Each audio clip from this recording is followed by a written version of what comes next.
Good day mga tropa, ngayong araw ay sadyang mapapalaban tayo sa ating project. Dahil isang tropa na naman ang nagtiwala at magpapagawa ng kaniyang tattoo sa atin. At malamang ang iba sa inyo ay kilala na yung ating kliyente.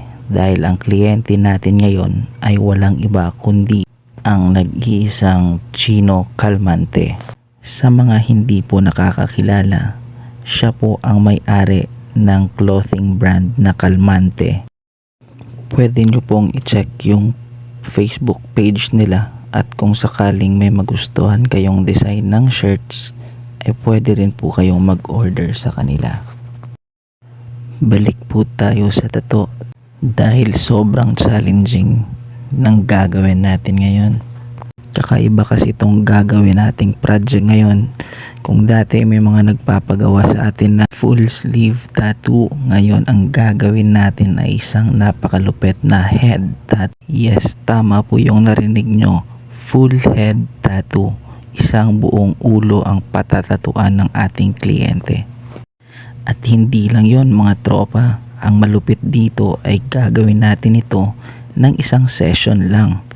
At nung mabuo nga yung plano namin, ay sinimulan ko nang gawin ang kaniyang tattoo. Sa pagdidikit ng stencil ay kinuha ko lang yung center ng design at center ng ulo ng ating kliyente. Saka ako dinikit yung aming design. Mas maganda rin kasi pag nailapag natin ng maayos yung stencil. Dahil sa stencil pa lang ay makikita na natin yung possible na magiging outcome nito.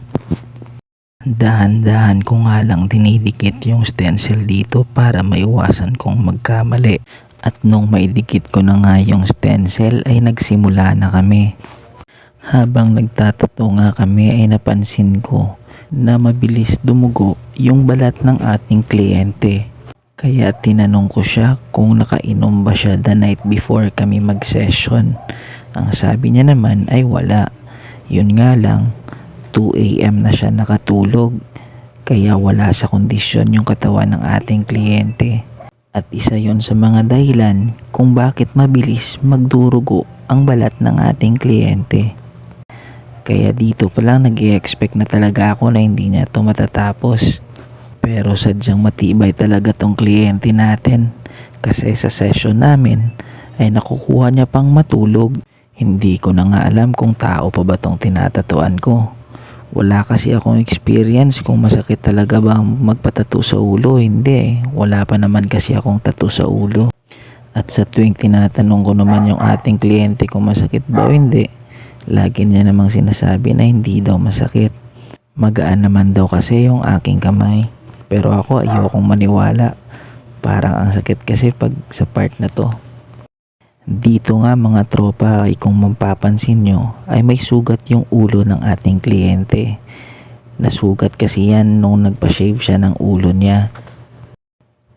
Kaya yung part na may sugat ay hindi ko na muna dinaanan. Pag dinaanan kasi natin yan ay sigurado ako na mas masasaktan talaga yung ating kliyente.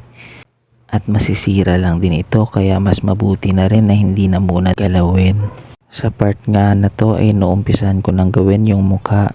Sa paggagawa pala ng mukha, kailangan mo muna mag-umpisa sa pinaka-light na shading. At unti-unti itong gawing dark hanggang sa makuha mo yung contrast na gusto mo.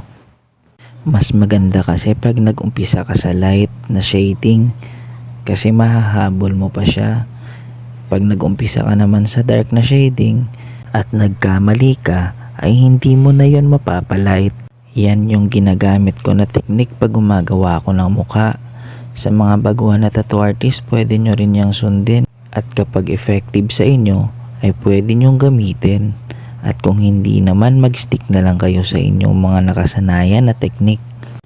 Lahat naman kasi ng tattoo artist ay may nakasanayan na talagang technique. Nasa sa inyo na yan kung i-improve nyo pa.